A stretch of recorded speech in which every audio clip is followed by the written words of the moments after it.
Life Engineer. Welcome back. It's been a long time. A lot has happened since our last recording. So much has taken place.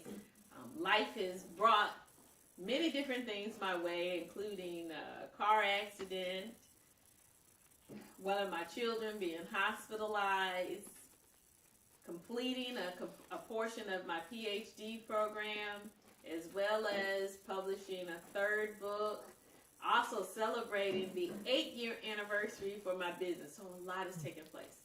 Let's catch up a little bit.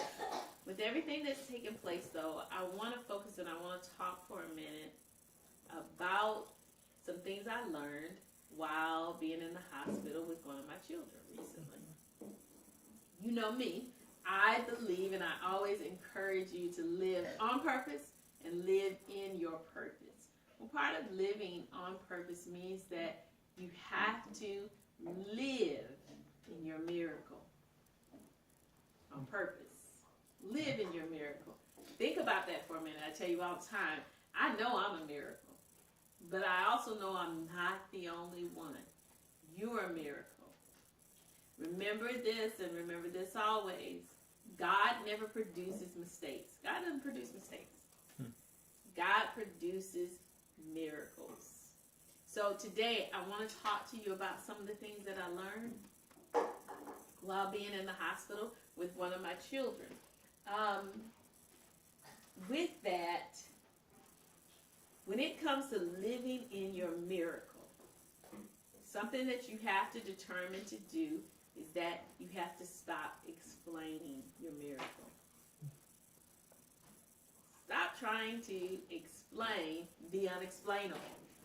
A miracle is an unexplained phenomenon. Stop trying to explain your miracle or even your need for a miracle. Don't do it. Because the more that you try to explain it, and the more that you try to make sense of it, well, if you can make sense of it, then it probably is not a miracle. Because miracles don't make sense. Miracles make silence. Think about that for a minute. Miracles don't make sense. Miracles make silence.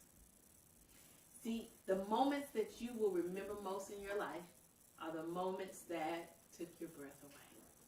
The moments that left you speechless. Something that occurred to me while I was in the hospital is that moment by moment, miracles were taking place on different levels. However, I always pray that I don't live in a way that I take for granted and that I'm not amazed and in awe of creation and all that God has done. Because if you simply take a look around you, you should be in absolute awe of God's creation. So stop trying to explain your miracle. Don't explain it away. Just breathe it in and be in awe of it. Secondly, you got to learn to speak to your miracle. Speak life to your miracle. Speak life to yourself. Whether it's the miracle that you're expecting or the miracle that you're experiencing right now, you have to learn to speak life to it. Stop speaking doubt and fear. Fear often follows. So anytime that you try to explain a miracle, fear will often follow. Doubt will often follow. Why? Because if you can make sense of it, it probably wasn't a miracle. So speak life to it. Faith will follow your belief. Whatever it is that you believe, faith is going to follow. So you got to learn to speak life. When we were in the hospital, in our hospital room, I played the scriptures. I played the Word of God. And I played scriptures and recorded scriptures on healing, health, wellness. because I wanted to infuse and create an atmosphere for miracles to take place. I wanted to create and set a miraculous atmosphere. And the Word of God does just that. So you want to saturate your atmosphere with possibility thinking, with possibility speaking. You want to speak the possible, not the impossible. So learn to speak life to your miracles. Thirdly, you want to surround yourself with miracle people. Surround yourself with people who are positive, with people who are filled with faith,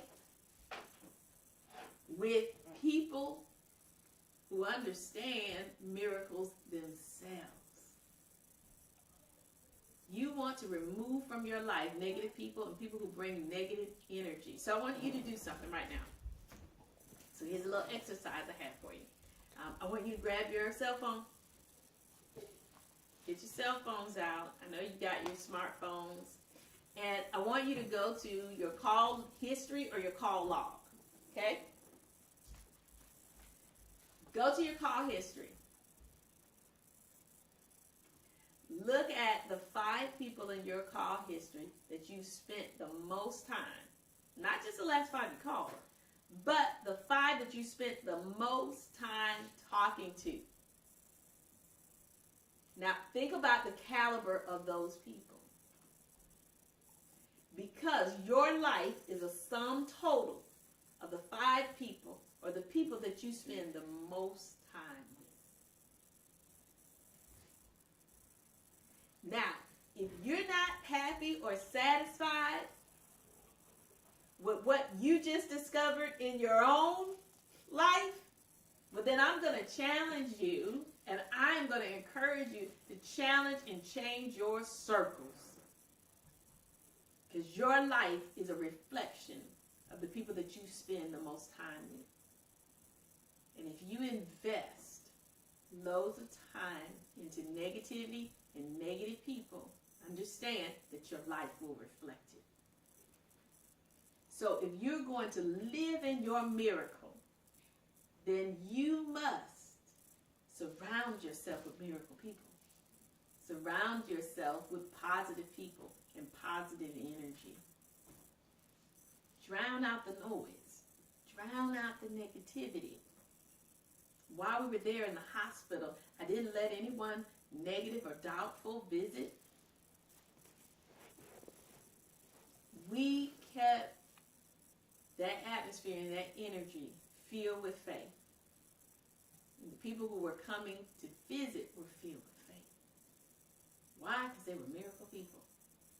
We wanted to surround ourselves with that atmosphere. All right? Now, lastly, this last one I borrowed. I borrowed it from Dr. Sanchez.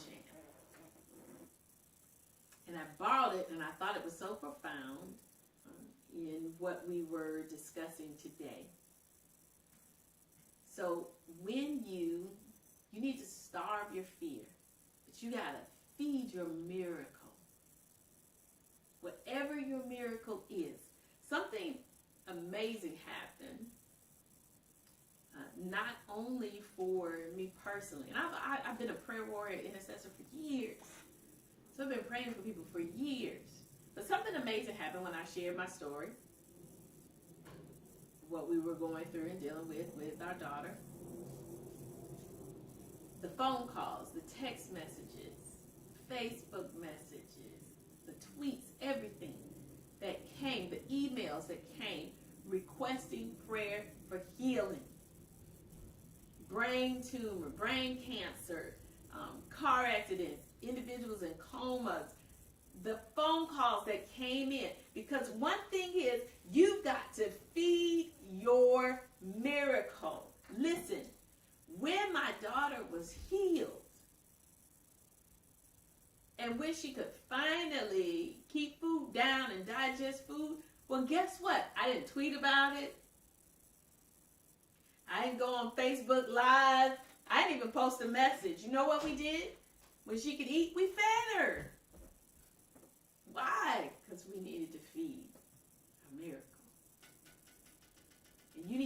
your miracle. When your miracle takes place, you have to feed. When you're waiting for a miracle, you have to feed it. Pray for those who are going through or expecting something similar to you.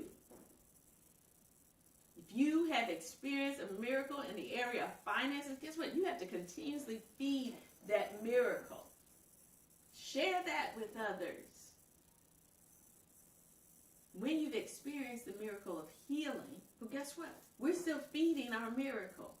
Why? Because we're still going out and praying faithfully for those who are in need of healing. Why? Because we're feeding our miracle. Because I'm living in my miracle. I'm living in my miracle. A miracle does not have to be a singular event. Your whole life is a miracle. I'm encouraging you to live it moment by moment. Again, this is Chiquita L, the Life Engineer. I want you to live in your miracle. I want you to live on purpose. I told you a number of different things happened. While in the hospital, found out third book published. Your first book, Warring Women. Yes. My story from victim to victor. Second book, The 1 Hour Principle. Take back your life. Learn to transform your life in 40 hours. Then this new book is an anthology on purpose with several other dynamic women sharing our experiences and our stories on purpose. And it is amazing. We all have different experiences, and we're ready to release purpose in others. I told you, I want to accomplish another miracle. I want to help, and I want to release purpose in 1 million people.